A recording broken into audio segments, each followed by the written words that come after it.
Entonces, ahora sí, pues vamos a iniciar nuestra charla. Y en ese sentido, pues nos hemos trazado, a ver, yo corro un poco esto para acá para que no me quite ahí eso. Tenemos como contenido un objetivo general, ¿cierto? Vamos a hacer un recorrido muy rápido, una breve historia del control fiscal, algunas definiciones como el mismo control fiscal, vigilancia fiscal y gestión fiscal. Aspectos que de alguna manera quiero que nos acerquen en este tema y dejarles una información, un conocimiento que a ustedes les pueda permitir de alguna manera generar unas dinámicas en lo que ustedes quieren hacer como veedores, como jóvenes veedores. Vamos a ver entonces el objeto de la vigilancia y control. Eso tiene un objeto. ¿Quiénes son los sujetos de vigilancia y control? ¿Qué es eso de gestión pública? Y de alguna manera mirar a ver también la diferencia entre gestión pública y gestión fiscal. Auditoría, propósitos de la auditoría, ¿por qué se hace una auditoría? ¿Cuál es el propósito? ¿Para qué se hace? El control fiscal en la Contraloría Departamental del Valle y como de una manera ejemplarizante o ya práctica, mirar qué es lo que se puede hacer, por ejemplo, en una veeduría a un programa muy, muy importante que tiene el país y el Departamento del Valle del Cauca, como es el programa de alimentación escolar, PAE, que de pronto hasta ustedes mismos han sido beneficiarios de ese programa, ¿no? En esta tarde nos hemos trazado un objetivo, ¿sí? Que consiste en proporcionar una visión general del control fiscal y de su aplicación en el ámbito territorial, orientando su práctica más bien desde la veeduría juvenil en el marco del control social. Vamos a ver si al final logramos este objetivo.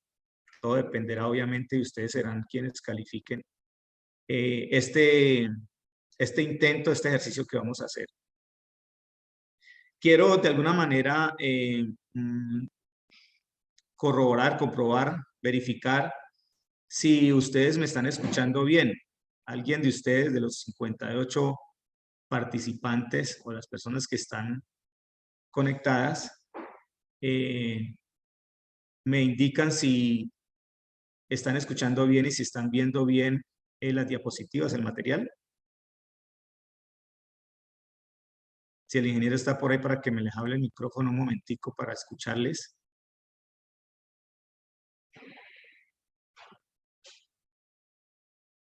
¿Quién me le está dando paso a ellos? Quiero saber si ellos están recibiendo la información, si me están escuchando. Ok.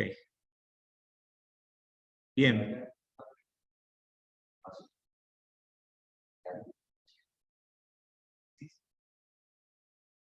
Pero que me avisen para yo saber. Sí, yo tengo. Ok. Bien, chicos, entonces miren, vamos a hacer entonces en ese orden de ideas un recorrido histórico, pero muy rápido. Obviamente algunos de ustedes de pronto ya tendrán conocimiento respecto de algunos asuntos o temas que se van a tratar aquí. Para ustedes no es desconocido esa fecha de 1492, ¿cierto? Algo tiene que ver con por allá con el descubrimiento de América.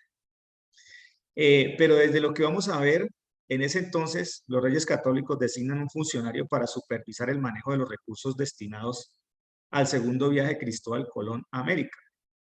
Entonces miren ustedes que desde por allá de esa época tan remota ya empezaban como a generarse de alguna manera unas dinámicas de control.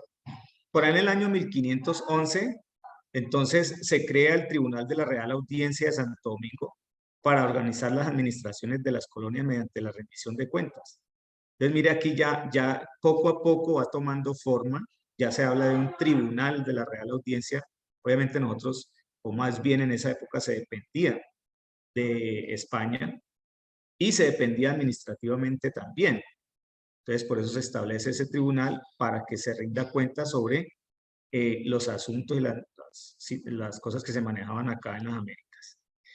Para 1604 surge el Tribunal de Cuentas en Santa Fe de Bogotá por iniciativa del rey Felipe III. Mire que en esta parte, para este año 1604, pues ya aparece en nuestro territorio, en nuestra capital, pero aún dependiendo obviamente de la corona española, ¿sí? Seguidamente, entonces, nos encontramos por allá en 1821 que la gestión fiscal es elevada a precepto constitucional. Es decir, se lleva ya a la Carta Magna para que se cumpla, obviamente, desde allí con aspectos que tienen que ver desde lo legal. Y se crea entonces, a partir de la ley sexta, se crea la Contaduría General de la Hacienda. Ya aparece una institución allí, ¿sí? Para mirar los temas de Hacienda. ¿Con qué? Con facultades para examinar y fenecer las cuentas y ejercer jurisdicción coactiva. ¿Qué es eso de examinar y fenecer las cuentas? Pues las cuentas que se presentan, haga de cuenta como cuando a uno en su casa le dicen, bueno, yo le di una plata a usted, venga, deme cuenta de qué es lo que se gastó, cuánto se gastó, en qué lo gastó. Y se ejerce en jurisdicción coactiva, es en el caso obviamente que se presentaran algunas situaciones irregulares en las que hubieran diferencias y no se pudiera de alguna manera dar cuenta de los recursos que se manejaron. Y poder ejercer obviamente una acción coactiva, o sea, de recuperación. Por ahí en 1847, entonces, la Contaduría General de la Hacienda es sustituida, o sea, la anterior, la que se creó anteriormente, por una Corte de Cuentas con funciones fiscales y miembros dependientes del Poder Ejecutivo. Aquí comienza ya una estructura diferente, ¿sí? En materia de lo que es el control en materia de Hacienda y de lo que tiene que ver con los aspectos fiscales.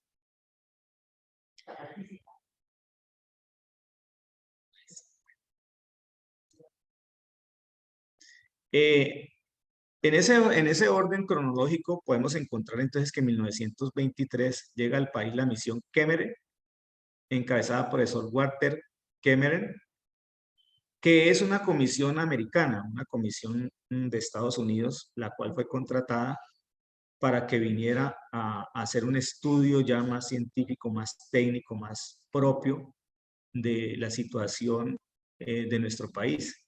Esta misión formula una serie de cuestionamientos sobre la Corte de Cuentas, es decir, ellos vienen y analizan esa Corte de Cuentas que se tenía acá y dicen, bueno, aquí hay que organizar esto, aquí hay que hacer esto, etcétera, etcétera. Encuentran obviamente debilidades en esa Corte, situaciones que no, por temas de organización y de procesos y de procedimientos no se llevaban adecuadamente, y eso, a ese análisis lleva a la creación de dos instituciones, del Banco de la República y la reorientación de la contabilidad en la nación y la creación del Departamento de Contraloría. Entonces, miren ustedes, por allá en 1923 comienza a aparecer la Contraloría General de la República. ¿Mediante qué? Mediante la Ley 42 de 1923. Es decir, allí con esa normatividad nace, se le da el marco legal a la Contraloría en sus inicios. Ya luego, para 1932, por medio del decreto 911, la Contraloría es organizada como una oficina de contabilidad y control fiscal. Entonces, miren chicos que aquí hay dos aspectos. Esa entidad que se creó llamada Contraloría ya tiene dos funciones o dos misiones, llevar la contabilidad y a su vez el control fiscal. Y se establece la obligatoriedad de rendir cuentas ante este organismo sobre el manejo de los bienes y recursos del Estado. Es decir, se crea una institución a la que todo el resto de las organizaciones del gobierno del Estado le van a rendir cuentas de cómo manejaron los recursos, en qué los manejaron, en qué los gastaron, en qué los invirtieron, cómo se hizo, y de ahí pues van a mirarse otros aspectos como son los de resultado.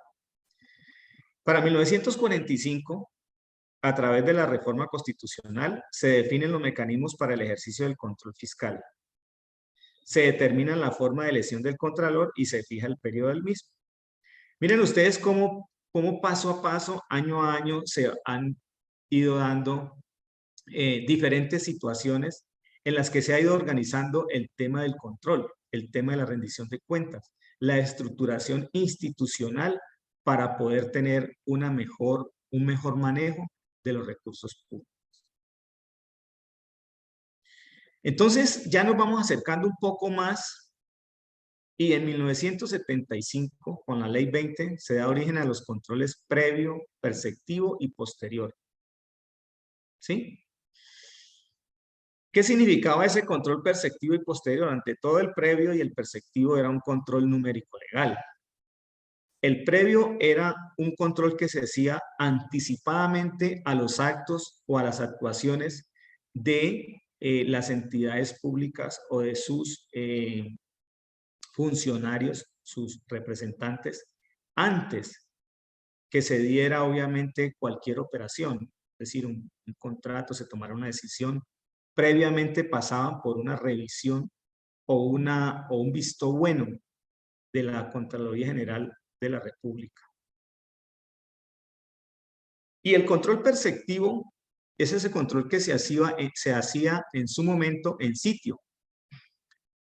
¿En qué consistía eso? Pues en ir a mirar, a observar, a verificar que realmente las obras estuvieran hechas con la calidad y en las condiciones que se habían propuesto. Entonces se iba y se hacía esa mirada y se iba y se hacía esa revisión. Se amplía la facultad en ese entonces de 1975 de la Contraloría para fiscalizar a los particulares que manejen los bienes y recursos del Estado. Entonces ya no solamente se hace un control en el ámbito de lo público, de las entidades públicas, sino que se amplía el espectro, se amplía ese control y se venga acá, es que hay unos particulares que nosotros les damos unos recursos para que hagan o ejecuten unas obras o hagan o lleven a cabo unas acciones en favor del Estado, en favor del pueblo, en favor de la comunidad, y cómo así que no les estamos tomando cuenta de qué es lo que están haciendo con esos recursos esos particulares. Entonces ya se amplía esa facultad y la Contraloría entonces puede pedir cuentas a esos particulares que manejan esos recursos o bienes del Estado. Y de alguna manera también se refrendan los contratos de la deuda pública. También entonces se crea la Comisión Legal de Cuentas de la Cámara de Representantes con la función de fenecer o no la cuenta general del presupuesto y del tesoro. Es decir, allá en el Congreso, en ese que ustedes han oído tanto en estos últimos 2 años, el año pasado como en la pandemia y ahora que se acercan elecciones, entonces allá en la Cámara de Representantes, en una de las cámaras, había pues una comisión que era la encargada de fenecer. Fenecer es dar decir por parte de la Contraloría si la rendición que se hizo fue realmente adecuada, cumplió con los lineamientos normativos y cumplió con los objetivos en el manejo de los recursos públicos. ¿Listo? Ya finalmente, entonces, ahora sí entramos a lo que nosotros conocemos, a lo que ustedes y yo conocemos, obviamente, y que por razones, pues obviamente de formación académica, ustedes ya han escuchado, que es en el año 1991 cuando nace nuestra Constitución. Allí obviamente nace el tema de control fiscal, ¿sí? Ustedes pueden ir a varios artículos que están referenciados y que vamos a referenciar. Entonces el control fiscal constitucionalmente da un giro de 180 grados, ¿sí? Se elimina el control numérico legal. ¿Cuál control numérico legal? El que les acabo de mencionar, el preventivo y el perceptivo. ¿Por qué? Porque es que ese control generó de alguna manera situaciones de corrupción. Antes de ir a hacer un pago, por ejemplo, un tesorero iba y le decía al auditor, mire, estaba este pago para hacerlo, que no sé qué, y entonces se podría demorar revisando o mirando allí. Entonces se convertía como en un peaje, ¿no? Si él no firmaba, entonces no se podía pagar, etcétera, etcétera. Y eso lo que fue generando fue tropiezos en la gestión administrativa, en la gestión pública. Entonces, con esto, en la nueva Constitución cambia, ¿sí? Y se da paso al control posterior. ¿Dónde encontramos eso? En el artículo 267 de la Constitución Política, ¿sí? Fundamentado, obviamente, ese control fiscal en unos principios. ¿Cuáles? La eficiencia, la eficacia, la economía y la valoración de los costos ambientales. Es decir, que aquí cobra un gran interés desde la Constitución, imagínense ustedes, de 1991, un aspecto muy, pero muy importante para nosotros, para Latinoamérica y para el mundo, que es los temas ambientales. ¿Sí? Se concibe la Contraloría como una entidad técnica con autonomía presupuestal y administrativa. Entonces aquí ya se le van dando unos espacios y se va definiendo y se va delimitando de alguna manera la función de la Contraloría para que el control realmente sea más eficiente y más eficaz. Para 1993, en este recorrido histórico que estamos haciendo del control fiscal o del control como tal, aparece una norma y es la Ley 42 que establece los procedimientos, sistemas y principios para ese ejercicio de vigilancia fiscal. Y se reglamenta el proceso de responsabilidad fiscal, el cual debe ser adelantado en 2 etapas: investigación y juicio. ¿Qué es eso de responsabilidad fiscal? Pues en palabras muy sencillas, es determinar si un gestor fiscal, o sea, si un representante legal, llámese alcalde, llámese gerente de un hospital, llámese gerente de una industria o una empresa industrial, en su rendición de cuentas, en la evaluación que hace la Contraloría, se encuentran deficiencias o irregularidades, entonces se arma todo un expediente con los hallazgos que haga el equipo auditor, se analiza por parte de una dependencia que tenemos nosotros acá de responsabilidad fiscal y se determina si realmente esa persona o esos administradores hicieron o no cumplieron con la norma frente al ejercicio de su gestión fiscal. Es decir, si hicieron malos manejos, si invirtieron mal, si no hicieron las obras, etcétera, etcétera. Y eso se hace a través de 2 etapas, es decir, una investigación y un juicio. Una investigación es la etapa donde se recopila toda la información, todo el acervo probatorio, todas las evidencias y luego, con base en eso, entonces se toman las decisiones y se señala si es responsable. Ya en este año, por decirlo de alguna manera, o en este último periodo, en el 2019, aparece entonces un acto legislativo que es el 04, por medio del cual se reforma el régimen de control fiscal. ¿Sí? ¿Qué se cambió en ese acto legislativo? Se cambiaron o se modificaron y algunas cosas se dejaron, pero otras no, realmente se modificaron.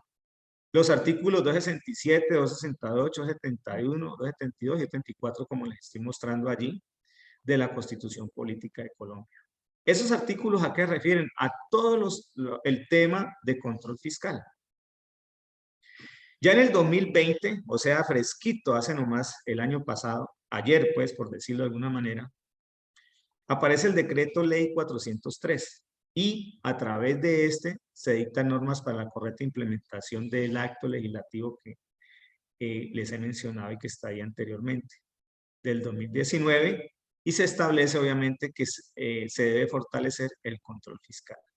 Es decir, en ese decreto ley 403 prácticamente deroga la ley 42 del 93, retoma algunas cosas de allí, que pues ahorita es muy extenso irles a mencionar todo eso. Pero ustedes obviamente con el juicio que tienen y con las ganas y esa avidez que tienen de conocimiento, simplemente pueden entrar a la Biblioteca Universal Google y ahí pueden escribir decreto de ley 403 del 2020 y leer ese decreto y ahí se van a poder enterar de todo lo que se maneja en Colombia en materia de control fiscal. Bien, haciendo una articulación con lo que ya los compañeros que me han antecedido han expuesto, pues de manera muy, muy rápida y muy sucinta, quiero mencionarles esos tipos de control que de alguna manera, o recordarles más bien, para que hagamos un ejercicio en el que ustedes vayan retrotrayendo y dejando en sus mentes, en su chip, la información y el conocimiento de todos estos aspectos. Los tipos de control, según quien realiza el control y según el objeto de control a la gestión pública, están definidos también desde el punto de vista normativo. Y entonces nos encontramos nosotros con un control disciplinario para que ustedes tengan claridad. ¿Por qué? Porque en el ejercicio de la vigilancia, de la veeduría, pues ustedes van a armar sus denuncias o sus quejas o sus reclamos, o como quieran llamarle, de alguna manera, y ustedes, si tienen este conocimiento, van a tener mayor precisión, mayor claridad para saber a quién se dirigen, a qué institución, y dependiendo del asunto, del tema, de qué es lo que está pasando, qué es lo que sucedió. Entonces, en ese orden de ideas, miren ustedes que se da un control disciplinario. ¿Qué es eso? Pues el control disciplinario es el que vigila a los servidores públicos, es decir, a nosotros, a quienes están, a los funcionarios, los que están en las alcaldías, en los hospitales, en los institutos de deporte y en las diferentes entidades del Estado, ¿sí? ¿Quién realiza ese control disciplinario? La Procuraduría General de la Nación. Esto de pronto ya ustedes se lo habían dicho y recuerdo que el doctor Yelvi ya les había mencionado. La Defensoría del Pueblo y las personerías municipales. Eso como para que hacerles un recorderis de alguna manera y ustedes lo tengan allí presente.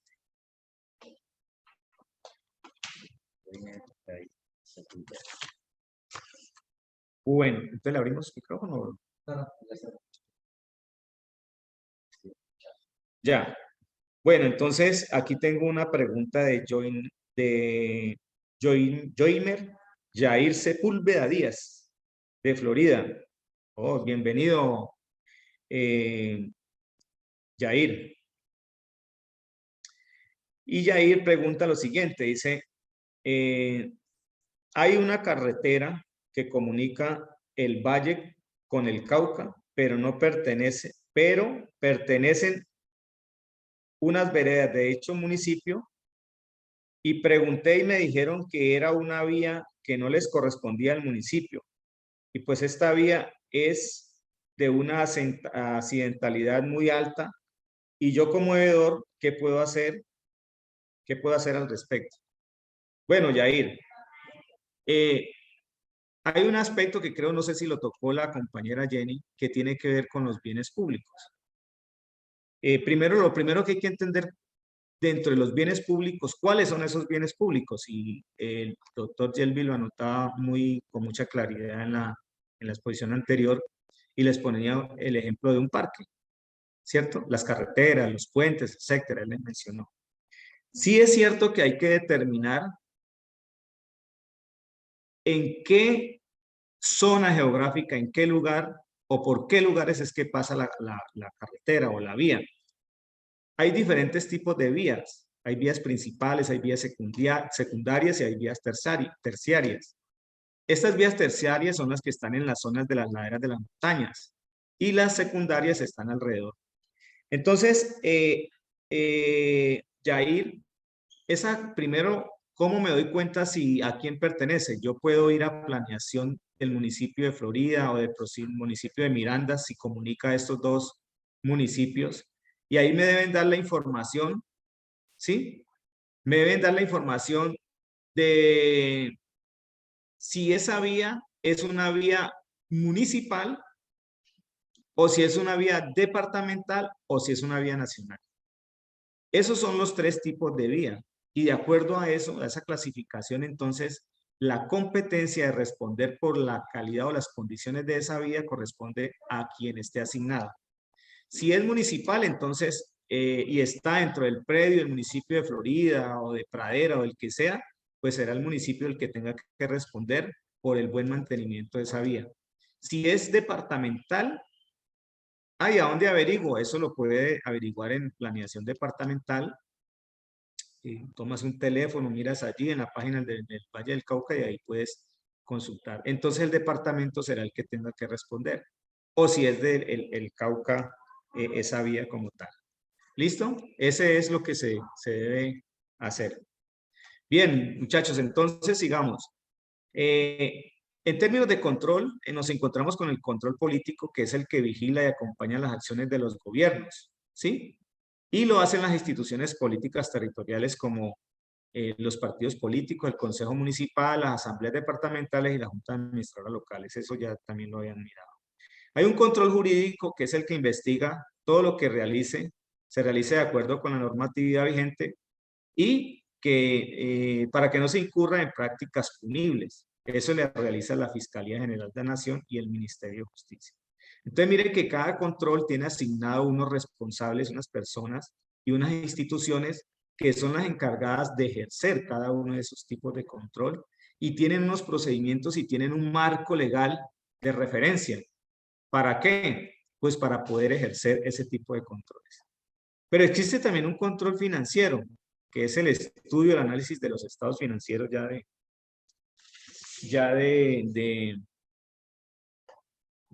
que contienen obviamente toda la información de los hechos económicos y financieros que hacen las entidades, tanto a corto como a largo plazo. Ese control financiero lo realiza la Auditoría General de la República, la Contaduría General de la Nación y la Contraloría General de la República.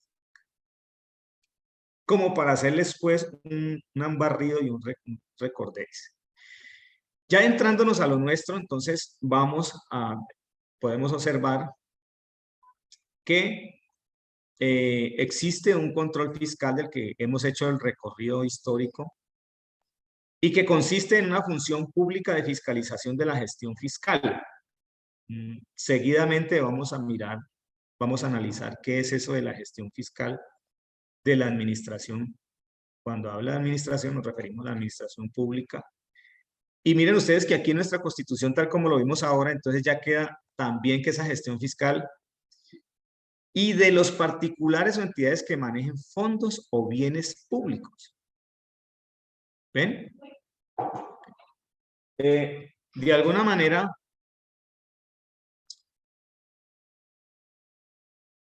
que ejercen obviamente los órganos de control fiscal de manera autónoma e independiente, es decir, las contralorías, tanto general como las contralorías territoriales, como en este caso nosotros. De una manera autónoma e independiente, ojo, de cualquier otra forma de inspección y vigilancia administrativa. ¿Por qué dice eso? Muchachos, porque acabamos de ver que hay otros tipos de control y pueden haber otros controles de orden administrativos, como el control interno que tienen las entidades al interior de sus organizaciones, pero en materia fiscal, en materia de control fiscal, tiene prioridad, por decirlo así, obviamente el control fiscal. ¿Con qué fin? ¿Con qué fin? Entonces, con el fin de determinar si esa gestión fiscal y sus resultados se ajustan a los principios. Ojo, porque aquí es donde ustedes van a tener, cuando estructuren sus quejas, sus reclamos, sus derechos de petición, pues van a tener que referirse a esto. Si se ajustan obviamente a los principios, políticas, planes, programas, proyectos, presupuestos y normatividad aplicable. Allí ustedes van a tener que mirar como veedores, por ejemplo, que la obra no se cumplió y entonces ustedes van a tener que mirar si esa obra realmente estaba dentro del plan de desarrollo, estaba programada, en qué proyectos, si tenía un presupuesto asignado, etcétera, etcétera. Y lo más importante que se hace a través del control fiscal, evaluar si logran los efectos positivos para la consecución de los fines esenciales del Estado. Entonces me preguntarán ustedes, ¿y qué son esos fines esenciales del Estado? Pues los fines esenciales del Estado tienen que ver con la satisfacción de las necesidades básicas de nuestra población. ¿Cuáles? Vivienda, educación, salud, etcétera, etcétera. Entonces, eso supone, el control fiscal, supone un pronunciamiento de carácter valorativo. Vamos a ir hilando cosas, muchachos, frente al control fiscal, porque lo que se hace con el control fiscal es un pronunciamiento de carácter valorativo. ¿Qué es eso de valorativo? Es decir, que se valora si esa gestión fiscal es adecuada o no y corresponde con los lineamientos que están establecidos en la norma, en la Constitución y en las leyes. ¿Sí? Y obviamente en ese examen valorativo sobre la gestión examinada y el adelantamiento del proceso de responsabilidad fiscal, si se dan los presupuestos para ello. Es decir, si hay los elementos de juicio, si hay las pruebas, si hay las evidencias.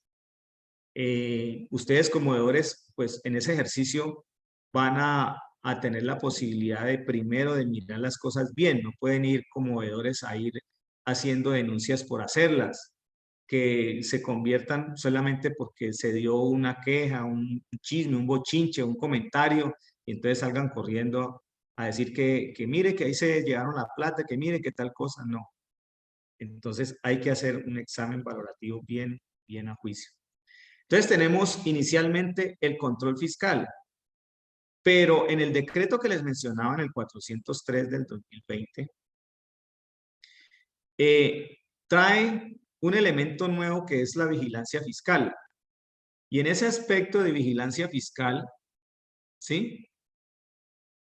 Denme un segundito, yo organizo un momento esto aquí. A ver, que esto está como...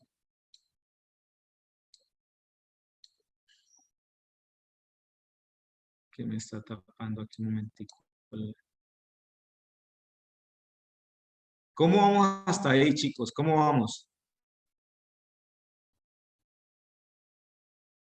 ¿Sí me siguen?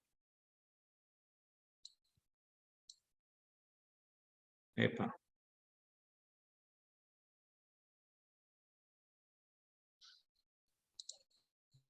Bueno. Aparece un elemento nuevo que es la vigilancia fiscal, que también, tal como lo dice en la definición de control fiscal, es una función pública. ¿Qué es una función pública? Pues es una actividad que realiza una persona que está empleada en lo público, en el sector, con el Estado, trabaja con el gobierno.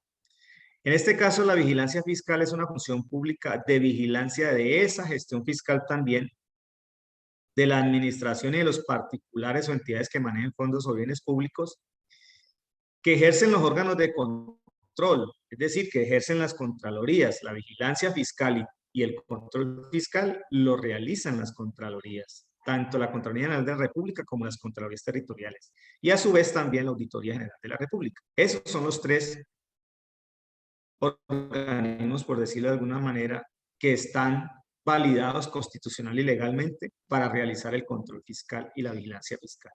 Pero desde el punto de vista de la vigilancia fiscal, que consiste en eso, de mirar la administración y los particulares que manejen fondos o bienes públicos, de manera también autónoma e independiente, consiste, mire, hay una diferencia entre control fiscal y vigilancia fiscal que ustedes la pueden identificar ahí. La vigilancia consiste en observar el desarrollo o ejecución de los procesos o toma de decisiones de los sujetos de control. Es decir, que estas entidades van y miran, ¿sí?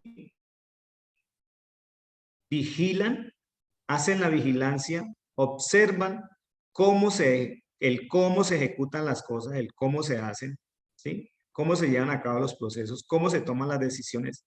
Esas personas que están al frente de las organizaciones o esos administradores, con una condición, sin intervenir en esos procesos y en esas decisiones, sin tener injerencia en ellos. Eso marca la diferencia frente al control fiscal, el cual obviamente de alguna manera busca, estoy haciendo como el paralelo entre uno y otro, ¿sí?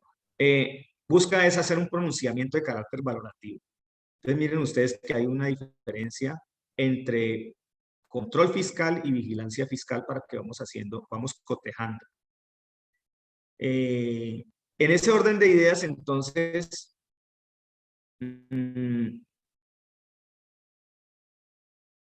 se hace esa vigilancia fiscal con el fin de obtener información útil para realizar el control fiscal. Es decir, que la vigilancia fiscal es el insumo del control. ¿Qué debo hacer primero? ¿Qué hace primero la Contraloría? Primero hace vigilancia y después hace control. Sí me están siguiendo, ¿cierto? Ok. Bien. Como acá en esta parte, me regreso un momentico, estamos hablando tanto en control fiscal como en vigilancia fiscal, estamos hablando de un término que ustedes ven allí en negrilla, se habla de gestión fiscal. Pues entonces ustedes me preguntarán, bueno, ¿y qué es eso de gestión fiscal? Estamos hablando mucho de esa palabra fiscal y de gestión y de y de control fiscal. Pues la gestión fiscal la define el artículo 3 de la Ley 610 del 2000 de la siguiente manera. ¿Qué es? ¿Qué es la gestión fiscal para que ustedes como vedores, como jóvenes vedores, que van a colocar sus ojos y toda su inteligencia y todas sus capacidades allí en cada una de sus regiones, en sus municipios, observando, viendo qué es lo que está pasando con la gestión fiscal de su territorio, en las obras, no solamente en las obras, sino en los temas de educación, en los temas de salud, en los temas de vivienda, etcétera, etcétera. Ustedes están allí atentos y por eso en este momento están aquí, pues allí frente a la pantalla escuchando, muy atentos toda esta intervención, toda esta información que les estamos transmitiendo desde acá.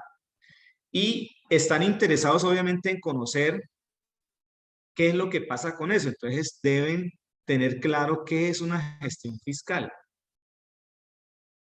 Pues miren ustedes que esa gestión fiscal, el qué es un conjunto de actividades económicas, jurídicas y para sí mismo como veedor, poder entonces saber y entender qué es lo que voy a ver.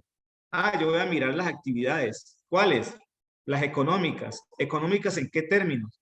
Ah, pues es que yo elegía un alcalde, elegía una administración o a través de ellos mismos se eligió un gerente y unas personas para que administraran el hospital o el Instituto Municipal de Deportes o lo que sea.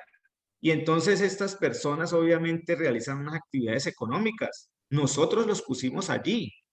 Ustedes de pronto los que están mayores de 18 años, pues obviamente que ya hayan elegido, ya hayan votado, pueden y deben estar de acuerdo conmigo en lo que estoy diciendo, si ustedes han elegido.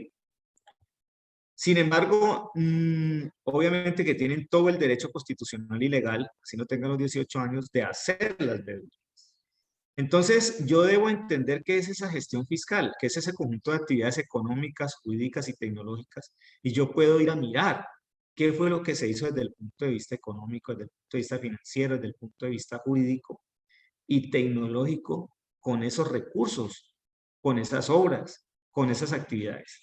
¿Quién lo hace? Los servidores públicos y las personas de derecho privado, o sea, quienes están en las alcaldías y en las entidades, y también esas personas a las que el Estado contrata y les entrega recursos para que ejecuten, tomen decisiones y administren esos fondos del Estado. ¿Cómo lo hace? Lo hace, entonces, ¿qué dice la norma? Voy a terminar aquí y ya pasamos a dos preguntas que nos tienen los jóvenes. Gracias por las preguntas que están haciendo. Gracias por su participación. ¿Cómo es esa gestión fiscal entonces? ¿Cómo tiene que ser? Ya vimos que es un conjunto de actividades que las realizan los servidores, pero ¿cómo la deben hacer? Debe ser adecuada y debe estar adecuada y en la correcta adquisición, planeación, conservación, administración, custodia, explotación. Imagínense todo lo que hay allí.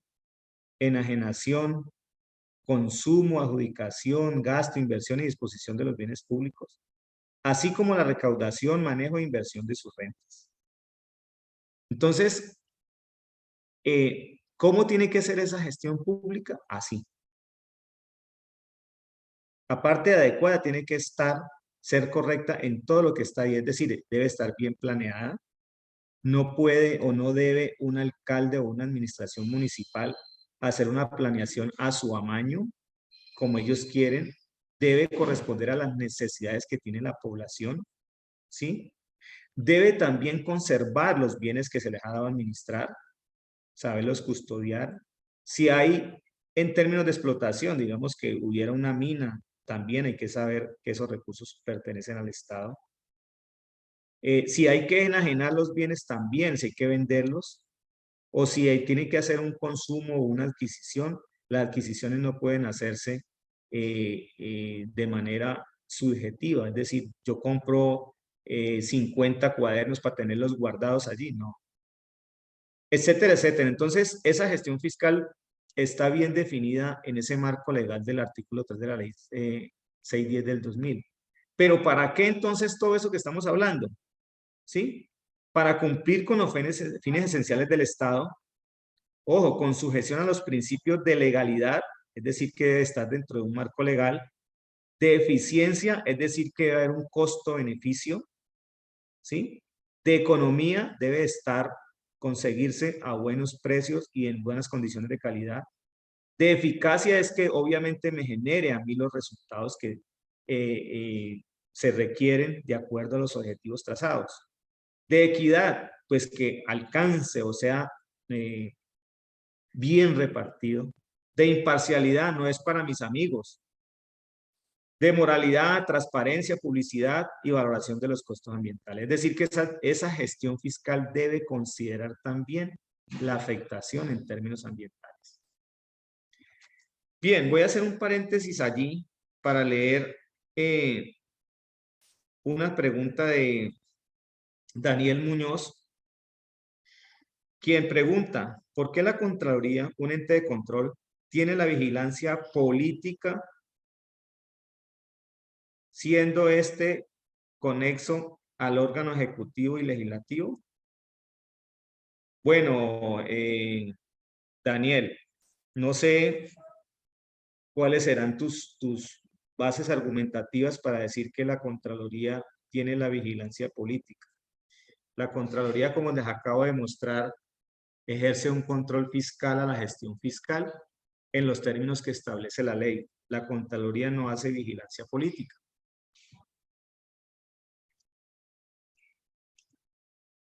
La vigilancia, o más bien el control político, lo hacen los órganos políticos. ¿Cuáles? El Consejo, la Asamblea Departamental y el Congreso de la República. Ellos son los que sí realmente hacen ese tipo de control político. La Contraloría no. Y bueno, ahora que tengamos un espacio, vamos a abrir el micrófono. Quiero que el ingeniero, nuestro equipo de apoyo, me le abra el micrófono a Daniel Muñoz para escucharlo frente a un poco más y nos amplíe cuál es su inquietud frente a eso. Porque él dice, ¿esto no generaría corrupción dentro de la Contraloría? A ver si creo entender un poco, oyendo más al fondo, estaría yo como visualizando esto en términos de la elección de pronto de los contralores que tienen ahí de alguna manera una decisión política por parte del Consejo. Pero prefiero más bien escucharte a ti. Bien, la segunda pregunta dice, ¿a las juntas de acción comunal también se les puede hacer gestión fiscal? Pregunta Daniel también, ¿cierto? Según lo que tengo aquí.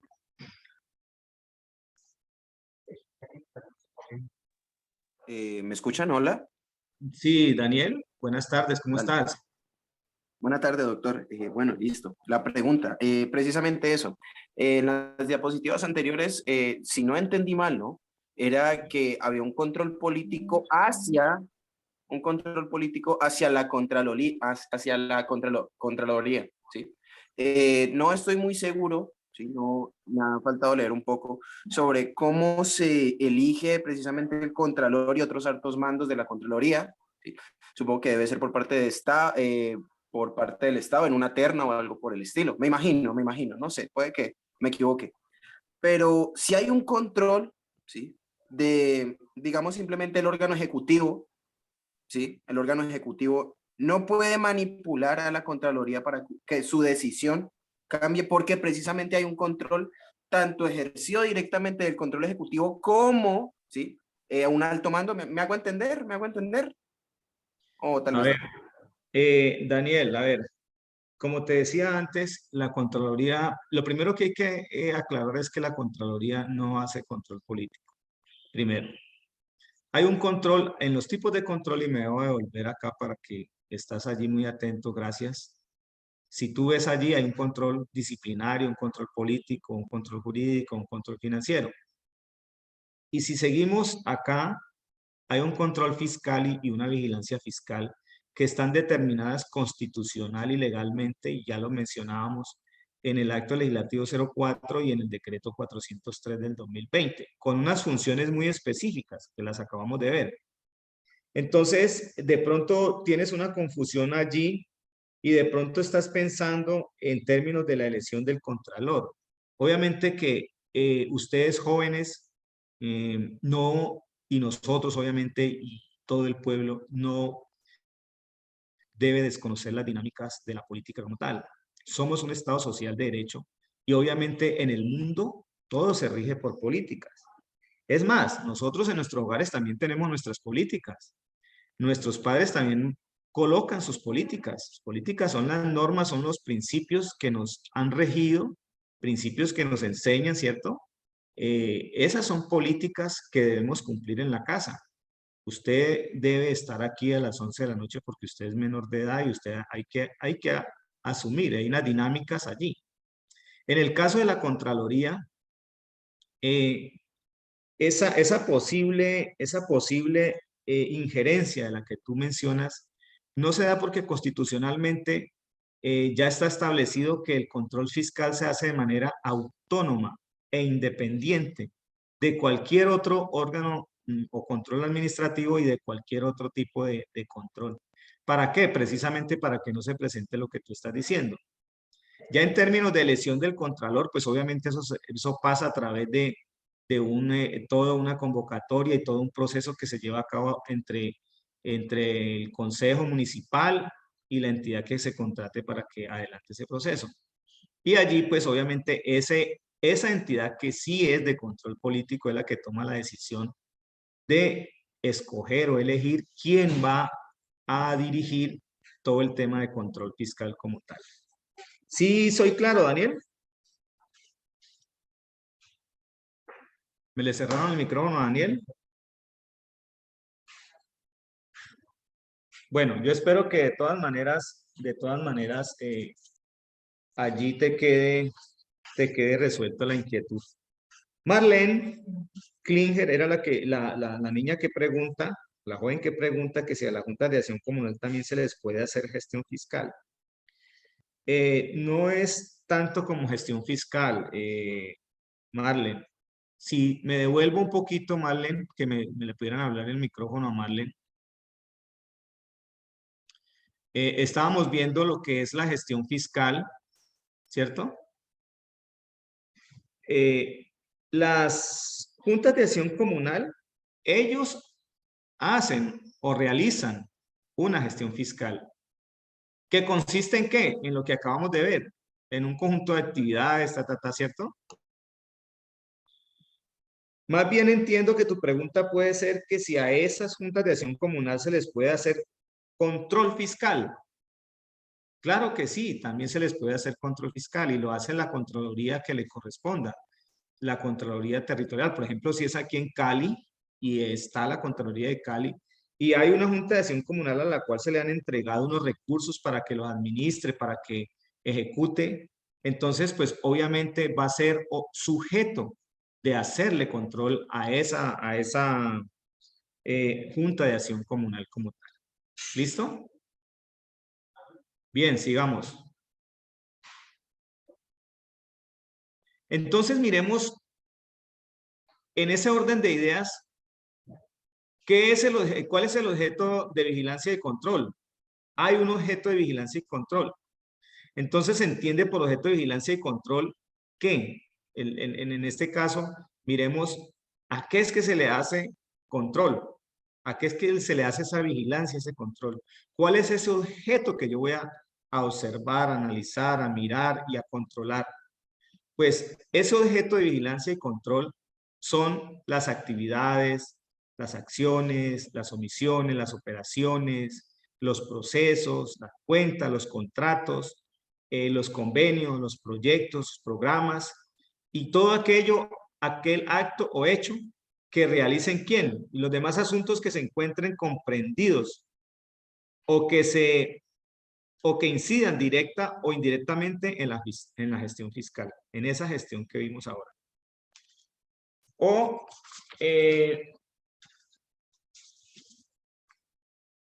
que involucren bienes, fondos o recursos públicos así como el uso, explotación, exploración, administración o beneficios de los mismos. Entonces, miren ustedes, como veedores, ustedes van a tener que tener claro cuál es ese objeto de veeduría. ¿A qué le van a hacer veeduría? Entonces, ustedes que están allí, chicos, ustedes dicen, bueno, vamos a hacerle, nuestro grupo veedor de jóvenes llamados, bueno, los intrépidos, yo qué sé. ¿Qué vamos a mirar, muchachos? Se reúnen ustedes y dicen, bueno, vamos a mirar, por ejemplo, los procesos que maneja el hospital. ¿Cuáles? Entonces ustedes los pueden enmarcar, ustedes pueden preguntar, usted mira, los procesos ¿qué? Financieros, los procesos operativos, los procesos administrativos, los procesos de salud, etcétera, etcétera. El proceso que ustedes determinen o hayan escuchado o tengan información de que existen irregularidades o que existen inconvenientes o problemas y que ustedes de alguna manera han evidenciado por comentarios o por unas cosas y que ustedes con su accionar y con su conocimiento y con todo eso que están adquiriendo, entonces ustedes ya pueden ir y estructurar realmente su queja o su denuncia o ir a preguntar a la administración qué es lo que está pasando en ese proceso. Por ejemplo, proceso financiero, ustedes se dan cuenta que los recursos no están siendo bien manejados, que tal cosa, entonces ustedes pueden solicitar, obviamente si ya están constituidos legalmente, como dice la norma, como veedores, pues entonces solicitar que les den información respecto de qué es lo que pasa, por ejemplo, con una partida en el presupuesto, cómo se manejó, cómo se invirtió, cómo se gastó, por qué se hizo, quién la hizo, cuándo la hizo, ¿sí? Cómo lo hizo. Y entonces mirar si ese proceso se cumplió realmente como debe ser y para los fines que ya hemos mencionado anteriormente. Aparte del objeto de vigilancia y control, existe también un sujeto de vigilancia y control. ¿Y quiénes son esos sujetos? Pues miren ustedes que son los órganos que integran las ramas del poder. Y ahí pues ustedes ya saben cuáles son las ramas del poder, ¿cierto? La rama legislativa, ¿cierto? La rama judicial, etcétera. Bueno, no me voy a detener allí en ese aspecto. Los órganos autónomos independientes, los de control y electorales, son sujetos de vigilancia. ¿Qué son sujetos de vigilancia? Pues son aquellas instituciones, personas o particulares, entidades jurídicas sobre las cuales se va a hacer el control. ¿Me explico? Una alcaldía es un sujeto de control. Un hospital es un sujeto de control. Un instituto municipal de deporte es un sujeto de control. Un particular que se le entregaron unos recursos para que hiciera o ejecutara en cualquier momento, tiempo y lugar unas acciones, esa persona también es sujeto de vigilancia y control. Es decir, a ese va y se le vigila, tal como lo vimos ahora, y se le hace el control. ¿De qué está haciendo con esos recursos? ¿De cómo los está manejando? ¿Listo? Los organismos creados por la Constitución Política y la ley que tienen régimen especial. El mismo Banco de la República es sujeto de control de la Contraloría General de la República. ¿Qué va y se le vigila a ese ente que ustedes han escuchado tanto, al Banco de la República? Pues cómo maneja todo el tema monetario, ¿sí? ¿Por qué hizo una emisión de monedas? ¿Qué es lo que está pasando con el manejo de los intereses financieros, etcétera? Y las demás entidades públicas en todos los niveles administrativos. Ya le decía que los particulares también. Cualquier otro tipo de organización o sociedad que a cualquier título recaude, administre, maneje, disponga o invierta fondos, recursos del Estado. ¿Listo? Entonces, para que nos quede claro que hay un objeto de vigilancia, ¿sí? Que podríamos decir que es el qué. Y el sujeto de vigilancia que podríamos estar diciendo quién o a quién. ¿Sí? Bien. Hablamos de gestión fiscal y entonces ahora entrémonos a hablar un poco de gestión pública. Cuando hablamos de gestión fiscal, estamos hablando de todo un proceso que se adelanta por parte de los administradores públicos en términos de recursos. Cuando vamos a hablar ahora en gestión pública, vamos a mirar que esta tiene un enfoque pues está más direccionada a los procesos, ¿cierto? Obviamente es un proceso dinámico, integral, sistemático y participativo que articula la planeación, la ejecución, seguimiento, evaluación y control y rendición de cuentas de las estrategias de desarrollo económico, social, cultural, tecnológico, ambiental, político e institucional de una administración, sobre la base de metas acordadas de manera democrática. Esta es una definición del Departamento Nacional de Planeación del 2007. En ese orden de ideas, entonces, esto nos da claridad cuando vamos a darnos cuenta de qué es esa gestión pública y tener claro la gestión pública frente a la gestión fiscal. Acá ya vamos a hablar de aspectos de procesos, ¿sí? Que tienen que ver obviamente con la planeación, con la ejecución y con toda la dinámica de lo que hacen las entidades al interior de sí mismas, ¿sí? A través de la gestión pública, la nación y las entidades territoriales se organizan para cumplir los objetivos y metas de desarrollo de acuerdo con los fines del Estado colombiano y en el marco de la distribución de las competencias. Entonces miren ustedes que la gestión fiscal tiene una connotación por un lado y la gestión pública tiene una connotación por otro. Y aquí me voy a detener un momentico para tomar una pregunta que hace Marlene, donde dice, ¿un veedor puede participar en junta de acción comunal? De hecho, los miembros de las juntas comunales prácticamente actúan como veedores, ¿sí? Ellos están al frente de su comunidad, de su barrio, de su comuna, ejerciendo precisamente esa acción de veedor. Y María José pregunta, ¿existe como tal un delito por responsabilidad fiscal? ¿Lo estudia el Consejo de Estado? ¿Existe como tal un delito por responsabilidad fiscal? Bueno, la calificación de delito, más que delito, la calificación de delito corresponde a aquellos hechos o situaciones que se presentan por los particulares o las personas que afectan de alguna manera aspectos que están por fuera de la gestión fiscal. Me explico, María José.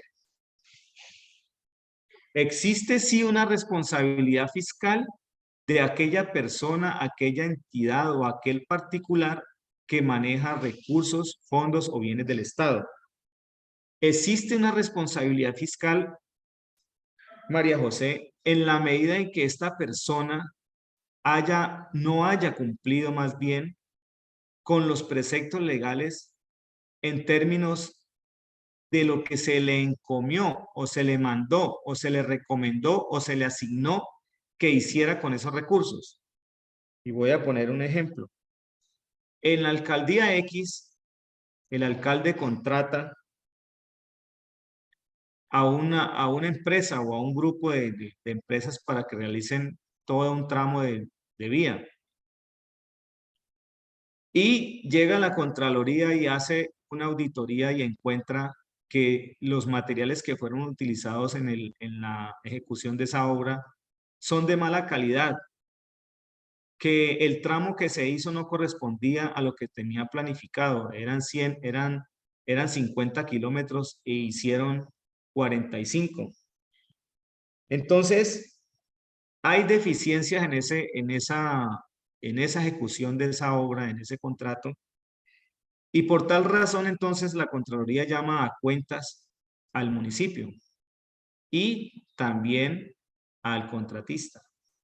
Ya ahí con los elementos de juicio que analice la Contraloría, quienes hagan la auditoría, levanten los hallazgos, pues los remitirán a la dependencia de responsabilidad fiscal, quien a su vez abre la etapa de investigación, como lo decíamos ahora, y analiza todos los pros y los contras de esas actuaciones, tanto de la alcaldía como del contratista, para determinar si hay responsabilidad fiscal.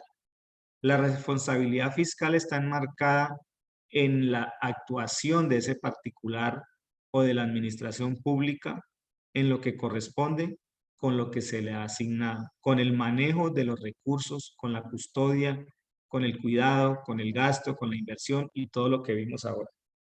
¿Listo? También tengo una pregunta. Vi que María José está bastante inquieta y qué bueno. Me da mucha alegría saber que están así tan atentos. Pregunta también María José, ¿cómo eso de que la Contraloría puede hacer control fiscal sobre particulares? ¿Esto no hace parte de la justicia ordinaria civil? No, María José. A ver, te explico de nuevo. Si me has seguido atenta en lo que he estado explicando, desde allá de lo que vimos en el recorrido histórico, por allá la Contraloría General de la República en su momento se le dieron facultades en el año 1975, creo que es, para que también hiciera control a los particulares. ¿Qué pasa, María José, con esa situación? ¿Por qué el tema de los particulares? A ver,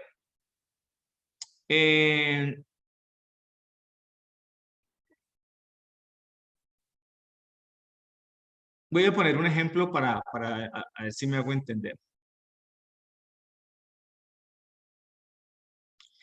Ustedes saben que existen las cámaras de comercio, ¿verdad? Bueno. Digamos que el departamento del Valle del Cauca, a través de la gobernación, tiene un programa de capacitación y por logística o por cosas de organización, la gobernación no puede llevarlo a cabo por X o Y motivo. Y entonces busca a una persona o a una organización para que realice esa capacitación. Y se da cuenta que la Cámara de Comercio de Cali, por ejemplo, lo puede hacer. Entonces, le traslada los recursos o hace un contrato con ellos para que ellos ejecuten esa capacitación. Las cámaras de comercio, de todas maneras, se miran como entidades, digámoslo así, con un régimen privado.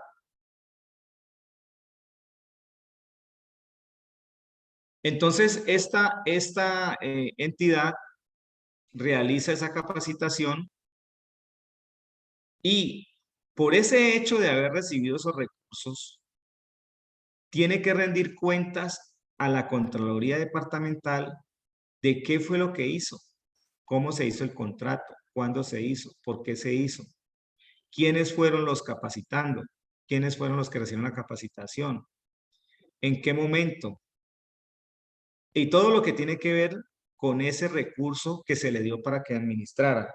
Entonces, no tiene que ver nada con la justicia civil ordinaria, siempre y cuando obviamente esos recursos sean de origen del Estado. ¿Listo? Y ya la pregunta, pero los particulares también pueden ejecutar obras públicas gracias a licitaciones públicas. Entonces también habría que ver cómo esos particulares llevaron a cabo esa tarea. Sí, correcto. Los particulares pueden contratar con el Estado, claro que sí. Por ejemplo, ya tú eres una arquitecta o tienes una empresa, eres una ingeniera civil y tú tienes una empresa de ingeniería civil, o sea, tú construyes carreteras, puentes, etcétera. Y hay una licitación y tú vas y concursas y tienes todo el mérito y te la ganaste. Entonces,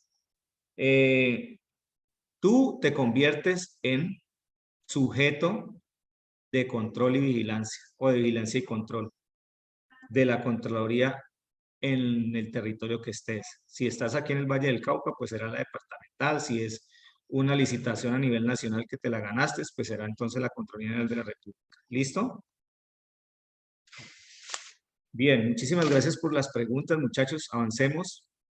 Miremos un concepto de auditoría. Entonces, la auditoría, ¿qué es la auditoría? Entonces, la auditoría y las demás actuaciones de fiscalización de la Contraloría departamental están descritas como, ojo, un proceso sistemático, es decir, un proceso organizado, en el que de manera objetiva, ¿qué significa eso objetiva? Es decir, que no va a obedecer a cuestiones subjetivas, es decir, a cuestiones personales. Aquí es un tema netamente objetivo frente a la situación o al hecho que se va a auditar.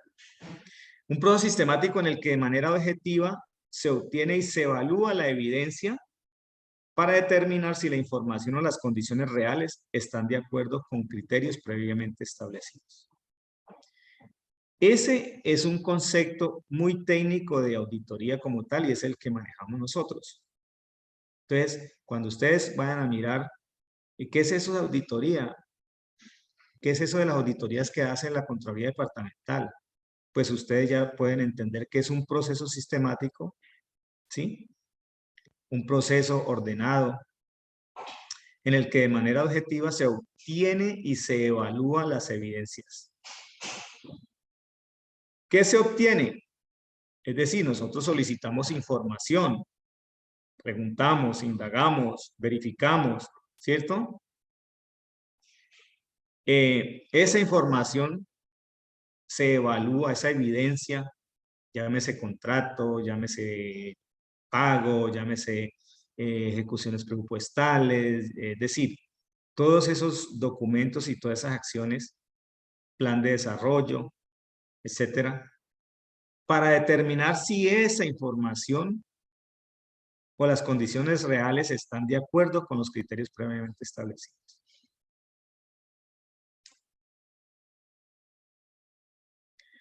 Esas auditorías que realiza la Contraloría tienen un propósito y es proporcionar evaluaciones independientes y objetivas concernientes a la administración y al desempeño de los sujetos, de las políticas, de los programas u operaciones gubernamentales para determinar si cumplieron con esos principios de la gestión fiscal que ahorita miramos. ¿Recuerdan? La eficiencia, la eficacia, la valoración de los costos ambientales. ¿En qué? En la prestación de esos servicios o provisión de bienes públicos. Entonces, el propósito de la auditoría es ese: proporcionar evaluaciones independientes y objetivas concernientes a todo ese accionar, a todas esas actuaciones de la administración pública, de ese señor alcalde y de su cuerpo de gobierno, del consejo como tal, ¿sí? Del gerente del hospital. Entonces, cuando va y se le audita, esas auditorías nos proporcionan unas evaluaciones de ese carácter, independientes y objetivas, que tienen que ver con esa administración y con esa gestión fiscal de esas personas o de esas entidades o de esos particulares. De manera que permita que a las contralorías fundamentar sus opiniones y conceptos. Entonces, hay un propósito ahí de doble vía con esas auditorías. Todas las auditorías del sector público parten de objetivos que deben ser distintos. Obviamente eso depende del tipo de auditoría y de la manera particular, teniendo en cuenta el sector y el tipo de entidad. No es lo mismo hacer una auditoría a un hospital que una auditoría a un municipio o a una empresa industrial y comercial del Estado. Hay unas diferencias desde el punto de vista administrativo, financiero y operativo. ¿Sí?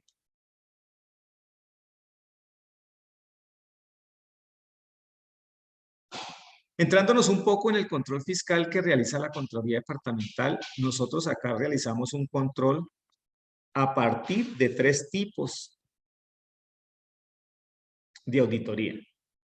Nosotros acá hemos implementado una nueva metodología a través de una guía de auditoría territorial, la 2.1, Y tenemos tres tipos de auditoría que son la base, la columna vertebral de todo nuestro trabajo.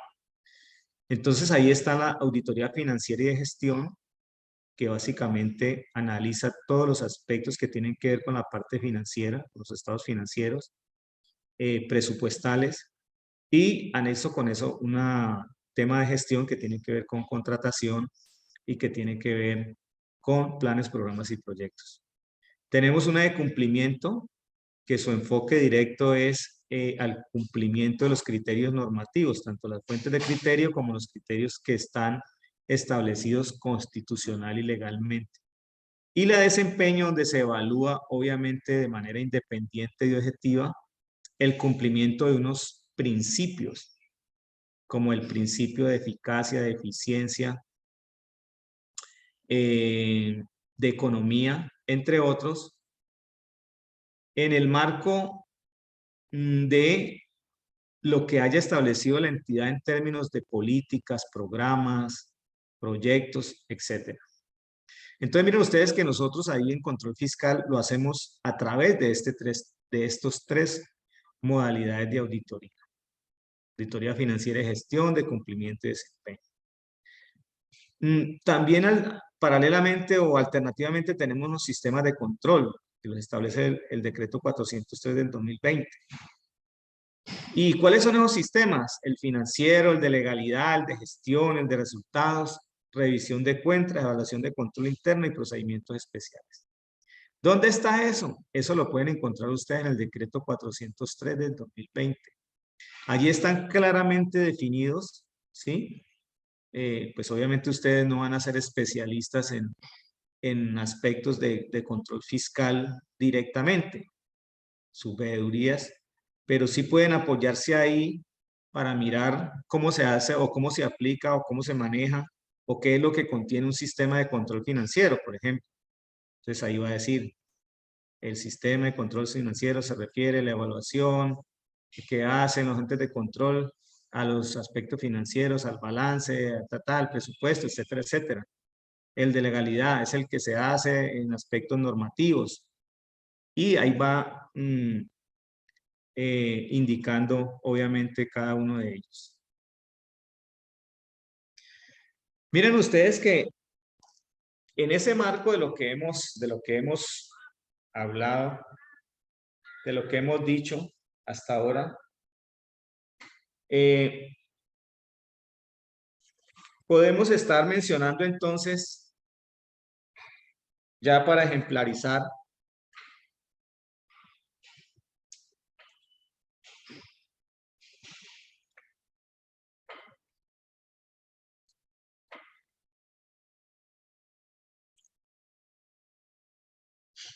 ¿qué es la veeduría al PAE?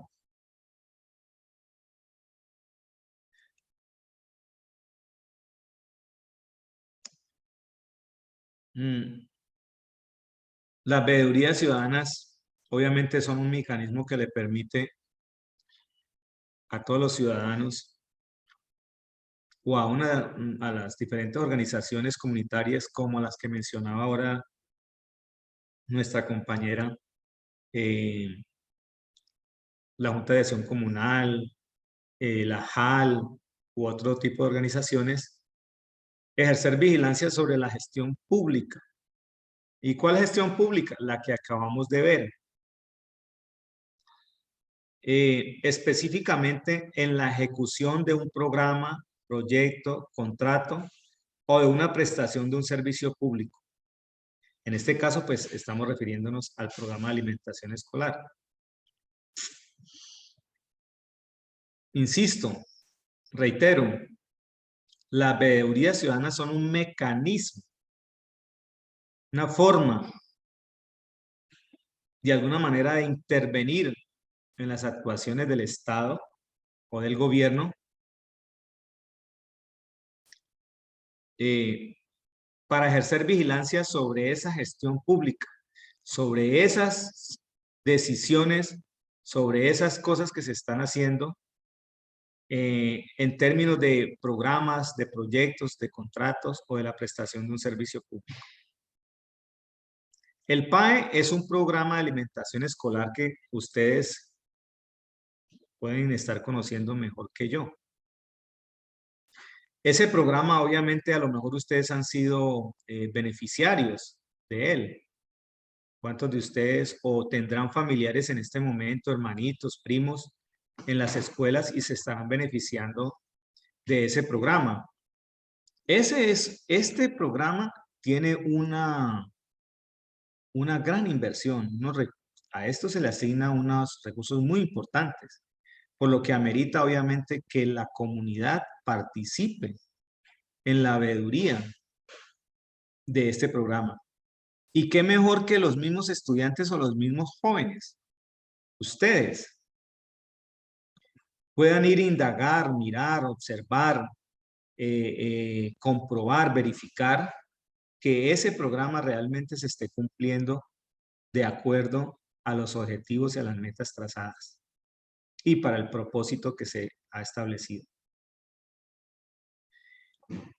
La vigilancia y control social que la ciudadanía ejerce en el PAE debe ser de forma proactiva y enfocada a garantizar los derechos de las niñas, niños y adolescentes.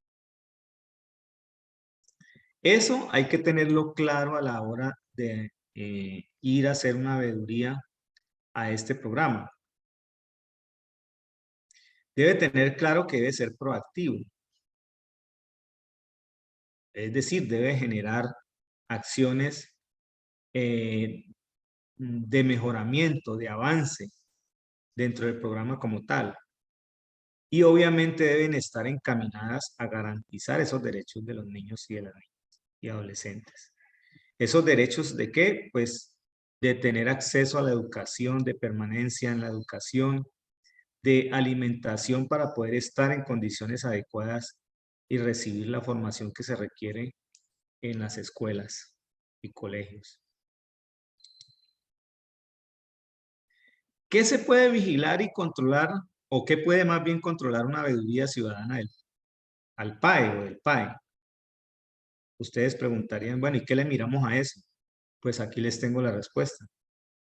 Ustedes pueden mirar la inversión y asignación de recursos. ¿Qué es eso? Pues cuánto dinero, cuántos recursos. Cuando hablo de recursos es de dinero, ¿no? Se puede hablar de recursos en términos de dinero o en términos de bienes o de otras cosas. Entonces miren ustedes que ustedes pueden, digamos, voy a mencionar algo, el municipio El Águila, por decir algo. Allá funcionan varias escuelas, allá obviamente tienen que estar llevando a cabo el programa, bien sea por parte del municipio o bien sea por parte del departamento. Ustedes perfectamente tienen el derecho de vigilar, de mirar cómo fue la inversión y la asignación de esos recursos. A ver, en términos de asignación, por ejemplo, allá hay 5 escuelas y digamos que las 5 escuelas solo escogieron a 2. Entonces ustedes preguntarían, por ejemplo, bueno, ¿y por qué escogieron a 2? ¿Cuáles fueron los criterios de asignación y escogencia de esas escuelas? ¿Y qué es lo que dice la norma frente a la asignación de esos recursos? La asignación para esas 2 escuelas.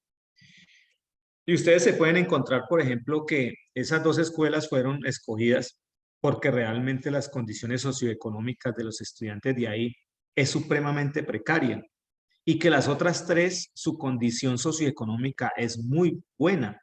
Es decir, no requieren tanto apoyo en esos aspectos porque tienen cómo resolver su situación socioeconómica. Mientras que las otras 2 sí lo necesitan y entonces ameritan que los recursos sean direccionados hacia allá. Pero eso es en un ejemplo hipotético que les estoy colocando, el cual ustedes se podrían encontrar eso. Se pueden encontrar también con que esa asignación no fue apropiada, que no se tuvieron en cuenta los criterios que dice la norma, que se asignaron más de los recursos o que no se asignaron los recursos apropiados, etcétera, etcétera. ¿Qué más le puedo mirar a ese PAE? El cumplimiento del cometido y los fines. Entonces, ¿pero qué es eso? Ah, bueno, es que el cometido y los fines del PAE, ¿cuáles son? El objetivo del PAE es la permanencia de los estudiantes en su estudio. ¿A través de qué? A través de la entrega de un complemento alimentario que les permita, obviamente, estar y poder ir a estudiar. Entonces ustedes me dirán, bueno, ¿y cómo hacemos eso? Entonces el cumplimiento del cometido de los fines del PAE, ustedes cuando van a la alcaldía o a la escuela, ustedes le dicen, bueno, a ver, ¿cuáles son los objetivos de esto? Muéstreme. Y entonces ahí va a haber un documento donde ustedes les tienen que mostrar y van a decir, el objetivo general, la permanencia de los estudiantes de la escuela tal, a través de la entrega de un complemento alimenticio, no sé qué.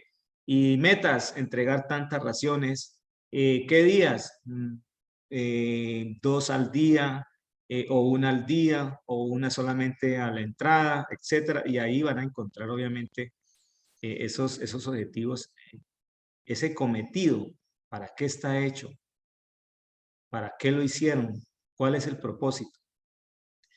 Otro aspecto que pueden mirar del PAE en el ejemplo que les estoy haciendo, este ejemplo ustedes lo pueden tomar para otras cosas, para mirar un contrato de obra, para mirar la construcción de una escuela, para mirar, bueno, otros aspectos que pueden mirar que tengan ustedes interés, para mirar un tema en salud, que no se están cumpliendo con tales procesos o procedimientos en el hospital tal, que allá no hay camas, por ejemplo, no sé qué, la gente está muriendo y porque la plata la están invirtiendo en otra cosa, en fin. En este caso, la cobertura efectiva a los beneficiarios, es decir, digamos que en el ejemplo del águila, esa cobertura efectiva a los beneficiarios, hay que revisarlo, la podrían ustedes mirar a ver si se está cumpliendo. ¿Sí? Digamos que los beneficiarios son 2.000. Y resulta que ustedes van a ver, o los chicos comenzaron a quejarse y les dijeron a ustedes, mire, veedores, ¿cómo le parece que acá la cobertura no es efectiva? Acá solamente están recibiendo 500 y están pasando porque somos 2.000. ¿Cómo así? Ah, sí, venga, entonces comienza a hacerse obviamente la intervención, a analizar qué es lo que pasó, por qué no se está dando, si es que no llegaron los recursos o si es que el operador del PAE no está cumpliendo realmente con las raciones que debería hacerla, o resulta que es que hubo un derrumbe y no han podido entrar los elementos, los alimentos, yo qué sé, etcétera, etcétera. O no se encuentra con la infraestructura adecuada, en fin.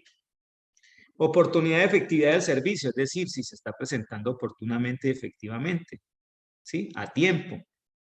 Procesos de contratación pública, ya ustedes, eso es un tema ya más álgido, más denso, más complejo para ustedes, obviamente, desde el punto de vista de la contratación, porque pues, obviamente hay que conocer cosas de derecho, cosas de las normas de contratación, etcétera, etcétera. Pero eso no basta para que ustedes, escuchando, teniendo información al respecto, no puedan buscar a alguien que les apoye, que les indique y que les oriente frente a ese tema.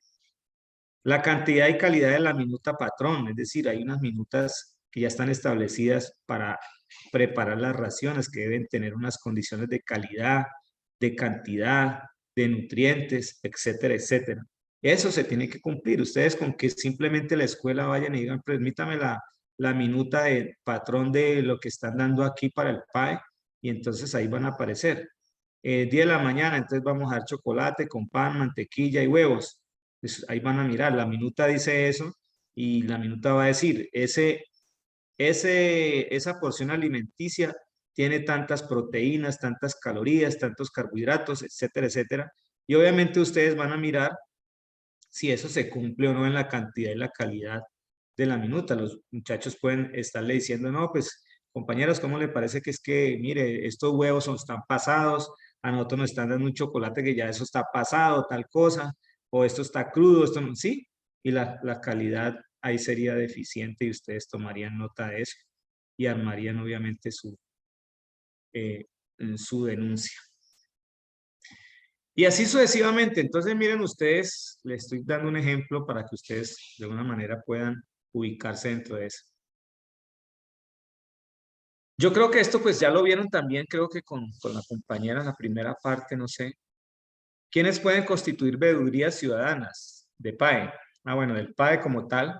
de acuerdo a la Ley 850 del 2003, se pueden constituir veedurías ciudadanas para este programa por iniciativa de un número plural de ciudadanos. Es decir, nos reunimos un día en el barrio, 6, 7 personas, 8 personas y dijimos, bueno, que vamos a organizarnos en una veeduría y vamos a mirar a ver qué es lo que está pasando con ese programa, porque pues yo estoy mandando a mi hijo, mi primo, mi sobrino están yendo allá y me contaron que no, que eso no les dan nada, que unas veces les dan y que otras no. No, vamos, pongámonos de acuerdo y vamos a organizarnos. Y listo, con iniciativa se organizaron. Organizaciones civiles constituidas que deciden vigilar la gestión pública. Bueno, por ejemplo, una junta de acción comunal, como lo mencionaba ahora la compañera. Puede ir los miembros de la junta a la escuela a mirar qué es lo que está pasando con ese programa. Los niños, las niñas y niños y los adolescentes titulares del derecho del PAE, es decir, yo estoy en la escuela de Pepito Pérez, hago parte de allá, yo estudio allí, estoy en quinto de bachillerato, yo qué sé, o tercero, en primaria, y entonces me reúno con mis compañeras, con mis compañeritas y con mis otros compañeros. Y entonces decimos, vamos a organizarnos en una veeduría, muchachos. Lo que ustedes están haciendo ahora, por ejemplo, que están viniendo, se organizaron, ustedes quisieron estar acá en estas capacitaciones y están aprovechando, obviamente. Esos niños se organizan y obviamente les tienen que dar una personería jurídica y todo eso para que se legalice o se formalice ese derecho que ustedes tienen y entonces ustedes comienzan a ejercer la veeduría al PAE, de todo lo que les acabé de mencionar ahora. Los comités de alimentación escolar podrán constituirse en veeduría ciudadana también de ese programa. Entonces, en las escuelas hay comités de alimentación escolar y ellos, a pesar de ser comité allí al interior de la escuela, también pueden constituirse como una veeduría ciudadana. Solicitando ese reconocimiento, mire, ¿ante quién? Ante la Personería o Cámara de Comercio de la ciudad o municipio. Esas dos entidades son las responsables que tienen la obligación de ese reconocimiento cuando ese comité va y solicita, obviamente, que se les reconozca como veedores. ¿Listo?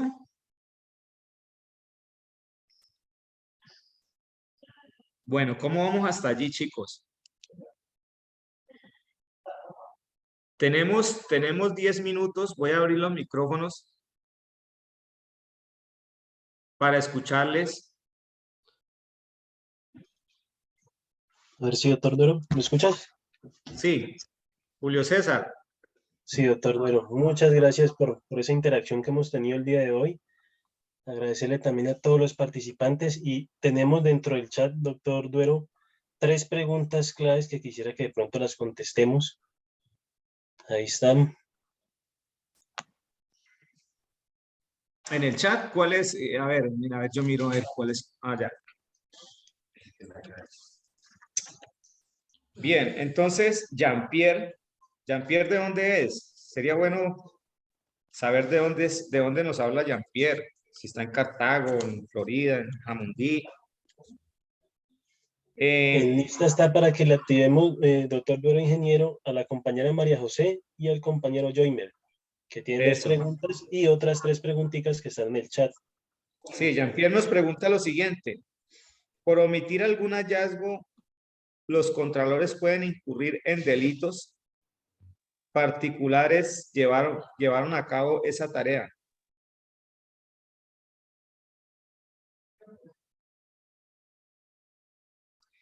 Las implicaciones, obviamente, no solamente del contralor Jean-Pierre, sino de los auditores, en el omitir. Nosotros los funcionarios públicos somos responsables por omisión o por acción, es decir, por hacer o por dejar de hacer. En este caso interpreto que tu pregunta, que si deja pasar pues una irregularidad en alguna entidad, puede incurrir en un delito. Habría que mirar qué tipo de irregularidad o de hallazgo es y incurriría en la medida en términos disciplinarios y de pronto en otros términos de delito en la medida en que se compruebe realmente o hayan las evidencias contundentes frente al hecho que se le impute. ¿Sí? Fue un grupo auditor a hacer una auditoría a un municipio. Y ya tenía conocimiento de unas irregularidades en una obra. Estaba muy evidente. No lo hicieron. Y entonces llegó el grupo veedor que está aquí en este momento. Ustedes, esos 62 valientes, y vieron que la Contraloría pasó por ahí y no dijo nada. Y entonces ustedes llegaron y cogieron esas evidencias y las mandaron, por ejemplo, a la Contraloría General de República. La Contraloría vino y dijo, sí, aquí hay un... Y aquí se omitió por parte de la Contraloría Departamental tal cosa. Entonces ya viene una investigación disciplinaria y vendría otro tipo de investigaciones en la medida que haya lugar a ellas. ¿Listo? Nos dice Estefanía, continuando con el tema de la Junta de Acción Comunal, si quienes ocupan los puestos actualmente actúan de forma muy irregular y al momento de pedir que rindan cuentas se niegan a hacerlo, ¿a qué ente se puede uno dirigir? Bueno, las juntas de acción comunal tienen unos organismos de control, ¿cierto? Y entre los organismos que pueden hacer control, como te decía Estefanía, si a esta junta de acción comunal o a las juntas de acción comunal, bueno, voy a leer el ejemplo que nos coloca ella. Nos dice, la junta de acción comunal de mi barrio tiene arrendado el salón comunal como si fuera una vivienda. Y no comentan qué hace con el dinero del alquiler. También quitaron el punto de salud y hace bastante no realizan actividades pedagógicas o lúdicas. Sin contar con que no quieren hacer publicidad en el barrio para las próximas elecciones de Junta de Acción Comunal. Vaya irregularidad que han encontrado ustedes allá. Bueno, la Junta de Acción Comunal debe rendir sus cuentas a la comunidad que los eligió, ¿cierto? Inicialmente. ¿Para qué? Para que de alguna manera el pueblo, el que nos eligió, conozca realmente qué está haciendo la Junta con los recursos, qué está haciendo con los bienes, por qué lo alquiló.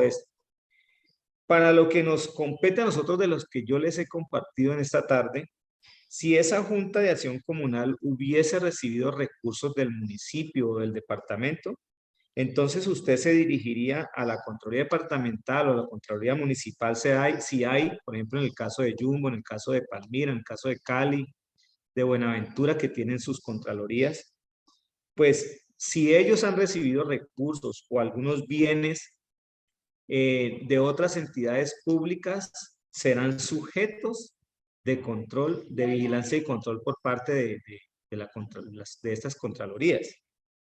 ¿Listo? Muchas gracias, doctor Duero. Doctor Duero, vamos a darle entonces participación y abrirle el micrófono a la compañera María José para que interactúe con nosotros aquí dentro de Listo, dale. Dale, María José. ¿De dónde nos llamas? ¿De dónde nos... Ya nos comunica María Listo, José. perfecto. Hola, muy buenas tardes para todos y todas, profesor José Alberto. Muchísimas gracias por ofrecerse para esta capacitación. Le comento, yo soy de acá de Cali y mi pregunta es esta. Bueno, listo. Tras el reconocimiento ante la personería o Cámara de Comercio de la ciudad, en este caso de Cali, ¿cuál es el paso a seguir? Digo, pues sí, yo puedo de pronto ir a preguntar, digamos que voy al Antonio José Camacho o qué debo hacer realmente. El paso a paso para hacer la veeduría. No, tal como lo vimos ahora, María José, digamos que ustedes allí están, acá en Cali, en la Camacho, hay un grupo de estudiantes que quieren constituirse en veeduría. Se reúnen, van y manifiestan su intención bien sea a la personería o a la cámara, Cámara de Comercio, y ellos allá tienen unos formatos que ustedes deben llenar, unos requisitos, obviamente, de acuerdo a la norma. ¿A cuál norma? De acuerdo a la ley 850 del 2003.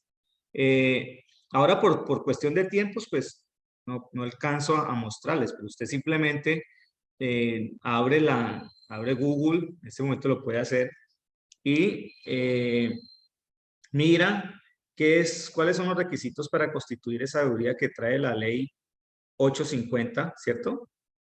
La 850 del 2003. Y ahí le dice, ahí le va a decir cuáles son esos requisitos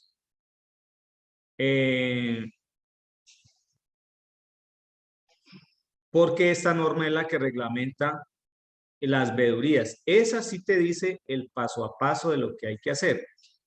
¿Sí? María José. Entonces ahí tú puedes encontrar quiénes se pueden constituir como veedores, a dónde deben acudir, pues aparte de lo que ya les he mencionado, cuáles son los requisitos, qué condiciones debe tener, ¿sí? Y obviamente en la próxima clase vamos a ver y de pronto vamos a responder más con precisión esa pregunta. Por favor, yo quiero que mi equipo la tenga en cuenta para nuestro compañero, quien va a dar la doctora María Elba, que nos va a ayudar con eso, María José, de cómo se constituye y cuáles son los requisitos, tengámosla allí, para yo no usurpar de pronto ese espacio de la doctora, que ella nos va a explicar bien ese paso a paso que tú quieres saber. ¿Listo? Perfecto, doctor Duero. Entonces, siguiendo con nuestro set de preguntas al aire, démosle paso al compañero Jason Acevedo. Ok, Jason, bienvenido. Jason, ¿de dónde nos habla y qué edad tienes? Buenas tardes, profesor. Buenas tardes para todos. Mi nombre es Jason Acevedo, tengo 25 años. Soy de la ciudad de Cali y mi pregunta es la siguiente. Pues, hablando de que estamos hablando de las veedurías y de pronto obras que no han terminado, obras inconclusas, específicamente, donde nosotros, aquí en el sector de Cali, digamos que en el sector de Juanchito, hace rato están que construyen el puente, ya como más o menos 3 años construyendo el puente de Juanchito, pero pues no lo han podido terminar y siempre que uno pasa, pues ve gente laborando, pero pues no se ve realmente que se mueva la obra. Y de pronto cuando hacen alguna obra en la carretera, por lo menos el puente nuevo que hicieron, que viene desde Jamundí hasta Cali, pues ese puente también como que quedó muy inconcluso, como que con huecos y así. ¿A dónde uno acude o cómo uno le hace la veeduría ahí a esa parte de proyectos de la ciudad? Muy buena pregunta. ¿Me repites tu nombre? Jason Jason. Acevedo. Jason. Ok, Jason. Gracias, Jason. Muy amable por tu intervención, por tu participación y por tu atención. Esos proyectos de los que tú estás hablando, inicialmente te tengo que comentar que están incluidos en el plan de desarrollo de Cali. Perdón, si es de Cali, el del puente de allá, que mencionas de Jamundí hacia acá, creo que es un proyecto de la ciudad de Cali y entonces ahí en ese caso habría que acudir a la Secretaría de Planeación del municipio de Cali para que te informe por qué ese puente está en esas condiciones que tú como veedor estás viendo que está irregular, que no cumple de pronto con las condiciones técnicas. Pero antes yo te sugeriría que te informaras bien por qué se están presentando esas situaciones. Puede que hayan habido unas fallas que no obedezcan a la administración o al contratista, sino a situaciones de orden climático, de resistencia a los materiales, etcétera. Y habría que informarse bien, ir a mirar, hacer, como les decía ahora en la exposición, como se hacía antes, y lo pueden hacer ustedes como veedores, control perceptivo, o sea, in situ, es decir, en la obra, en el sitio. y documentarse bien de qué es lo que está pasando. En el caso del puente de Juanchito, es un puente que se está construyendo y que hay recursos del departamento. En ese caso, acá la Secretaría Departamental de Planeación es la que debe dar respuesta al porqué de las demoras en los tiempos. Y te cuento una cosa, que ese puente no lleva 3 años, lleva más de 5 años en construcción y ha tenido cualquier cantidad de irregularidades que incluso nosotros hemos ya hecho las observaciones y los hallazgos frente a eso. Y en este caso, si estás interesado en esa parte, en esa obra, en ese proyecto, debes dirigirte allá y entonces preguntar, indagar, investigar por qué las demoras en la terminación de esa obra, qué pasó con esos recursos, como lo decíamos antes en la exposición, si se asignaron los adecuados, si no, en fin, y todo ese proceso que ustedes pueden iniciar simplemente a través de indagaciones y de preguntas en la dependencia que corresponde. En este caso, planeación departamental para lo de Juanchito y planeación municipal de Cali para el tema del puente de Jamundí Cali, ¿vale? Bien, aquí hay una pregunta que me hace María Tavares y me dice, yo soy del municipio de Palmira y unos padres de familia se quejaron del PAE de los niños en una institución. ¿Cómo puedo intervenir si lo que le están dando a los niños es lo asignado a las próximas elecciones de la JAT? Bueno, María, esos son, de alguna manera, lo primero que tienes que hacer es verificar si realmente esas quejas de los padres de familia tienen evidencia o no tienen evidencia. Y en Palmira existe la Contraloría Municipal de Palmira, a la cual tú puedes acudir, o a la personería para poner o colocar la queja respecto de lo que tú hayas encontrado, pero ojalá sea soportado. Y vuelvo y les repito, muchachos, no se van a acostumbrar a ser quejosos por serlo, a estar diciendo, a estar haciendo comentarios o juicios de valores que a mí me parece, pues que tal cosa, por eso hablamos de la objetividad en los temas de control. Es decir, que no nazca simplemente de algo subjetivo, de la persona. Yo creo, a mí me parece, es que me dijeron. No, hay que mirar a ver y tomar cartas en el asunto y eso lo pueden hacer ustedes, como les decía ahora, como les explicaba. Ustedes están en todo su derecho de constituirse o a través de los compañeros de las escuelas, de preguntar qué fue lo que pasó, qué día pasó, cómo se dio, por qué no se dio, etcétera, etcétera. Y ahí sí, con esa información, entonces ustedes estructurar su queja, documentarla y ahí sí presentarse ante la personería y decirle, mire, o ante la Contraloría, señores Contraloría, señores Personerías, hemos descubierto, hemos hallado que en tal colegio, en el Colegio de San Vicente de Palmira, no se da el PAE porque tal día, en tal cosa, se tenían que dar tantas raciones, tenían que dar 100 y no dieron sino 50 y se dieron de mala calidad porque los productos estaban vencidos. ¿Sí me hago entender? Entonces, de esa manera, ustedes pueden realmente organizar sus quejas o sus denuncias. Por otra parte, por acá tengo...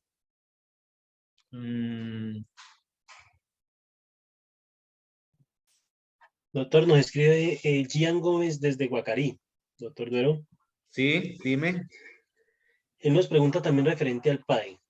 Nos comenta, en el colegio en el que estudio se están quejando varios de mis compañeros por la poca cantidad del PAE. ¿Cómo podría intervenir? Uy, qué buena pregunta, Gian Gómez. Pues mira, inicialmente podrías también recopilar información frente a esa situación que se está presentando y dirigirte inicialmente ante la Secretaría Municipal de Educación del municipio de Guacarí para que te den información de qué es lo que está pasando. Si allí no resuelven el asunto y no te ponen atención, pues obviamente ya tú traerías toda esa información a la Contraloría Departamental. lo puedes hacer a través de la página nuestra, lo puedes dirigir a Participación Ciudadana, para que a su vez obviamente nos lo remita a Control Fiscal y poder asignar quién es un grupo o una persona, o podamos organizar una actuación especial directamente frente a ese tema y mirar, porque ese es un tema de ahora. O sea, tú me estás hablando de un tema de ahora, ¿cierto? Porque de hecho nosotros estamos haciendo una auditoría, pero es una auditoría de desempeño al PAE que está en proceso. Pero en este momento, incluso estuvimos en Guacarí recopilando información, pero eso apenas está prácticamente empezando el proceso como tal. Pero si quieres, obviamente, una actuación más directa y más rápida, lo haces así. Miras entonces con esos compañeros que estás allí, y si ya se constituyeron en veeduría, acuérdate que hay un comité de alimentación. Ese mismo comité, si tú haces parte o te integras a ese comité, pues simplemente van y se inscriben como veedores, y a partir de ahí ya pueden ustedes hacer el ejercicio de veeduría. Es decir, preguntarle al mismo colegio, bueno, ustedes, señor rector, señor profesor, coordinadores, ¿qué es lo que está pasando con el PAE? ¿Por qué no nos están dando las raciones que son? ¿Por qué nos están dando esto en condiciones inadecuadas y de poca calidad? ¿Por qué no nos está llegando a tiempo? Y ellos van a tener que dar una respuesta. Si no dan las respuestas, entonces comenzar entonces a hacer la denuncia frente a la Secretaría de Educación para que tome cartas en el asunto. Y si el problema es de la Secretaría de Educación, entonces ante la Personería o ante la Contraloría, para que también tomen cartas en el asunto y se investigue qué es lo que está pasando. ¿Listo, Jan? Perfecto, doctor Duero. Entonces yo creo que para cerrar nuestra sección el día de hoy, nos vamos con una pregunta del compañero Joymer Jair Sepúlveda. Nos pregunta: cuando en una junta de acción comunal no cumplen con lo que se gestiona y por preferencia del presidente de acción comunal lo hace a su conveniencia, ¿qué puedo hacer? Bueno, yo creo que han encontrado bastantes irregularidades, los siento molestos bastante con el tema de las comunas, de las juntas de acción comunal. La verdad es que, eh, pues duele decirlo, que hay gente que llega a estas organizaciones o a estas entidades y no hacen un manejo adecuado ni de los recursos ni de las cosas que les dan para que se manejen. El ente inicial para tomar cartas en el asunto frente a ese y que debe estar presto es la personería inicialmente, y ponerles de presente que esa Junta de Acción Comunal no está cumpliendo con los mandatos establecidos por quienes los eligieron, o porque se les dio tal cosa o lo que sea, pero yo siempre insisto en que debe ser soportado. No lo hagan por comentarios, traten de recopilar evidencias. Tal día se tenía que hacer, por ejemplo, tal actividad y no se hizo, estaba programada, muéstreme dónde está el programa, no se hizo tal cosa, dónde está la plata de ese programa. Y ustedes pueden inicialmente escribirle al presidente para que le responda. Si el presidente no le responda, ya eso es una evidencia que ustedes tienen a favor de ustedes. Y entonces poder decirle al personero, mire, nosotros le oficiamos a este señor, aquí está la carta, hasta ahora no nos ha dado respuesta, o nos respondió esto, no cumplieron, no ha cumplido, etcétera, etcétera. Entonces, para que miren a ver qué acciones se toman frente a eso. ¿Listo? Perfecto, doctor Duero. Entonces yo creo que podemos dar por finalizada la clase, no sin antes unas recomendaciones, y para que nuestro capacitador del día de hoy, doctor José Alberto Duero, se despida, quisiera recordarles que desde la escuela vamos a crear el grupo de WhatsApp donde vamos a estar comunicados y donde vamos a enviar información también previa a lo que va a acontecer con las secciones. También recordarles que para el ingreso de la plataforma e-learning, aquellos que aún no cuentan con con el enlace o con el ingreso, deben tener una cuenta de registro de Google, de Gmail, para poder hacer válido o poder ingresar. Listo. No olviden también llenar su registro de asistencia y la evaluación del capacitador. Nos vemos para el próximo jueves 11 de noviembre. Doctor Duero, muchas gracias por esta sección tan interesante. Bueno, gracias a ustedes, al equipo de apoyo, los ingenieros, a ti, que estás pues ahí al tanto de todo con nosotros. Y a los muchachos felicitarlos, reiterarles mis felicitaciones, mi agradecimiento. Déjenme decirles que me siento muy feliz de haber podido interactuar y compartir con ustedes esta información, estos conocimientos, y decirles que aquí en la Contraloría hay un equipo amigo. Yo estoy dispuesto, obviamente, para sus consultas. Desearles éxitos y felicitarlos por esa pujanza. Yo veo en ustedes, en esa intención que tienen ustedes en este momento de convertirse en veedores, veo una esperanza de cambio en nuestra sociedad, de cambio en Cali, en Pradera, en Florida, en Palmira, de esos jóvenes que están inconformes y que sus ojos no solamente están puestos en un chat, en un celular, sino que son ojos que están puestos en situaciones o en cosas de suma importancia, no solo para todos, sino para su propio futuro. Así que reciban mis felicitaciones y mi infinito agradecimiento. Buenas tardes. Muy buenas tardes para todos.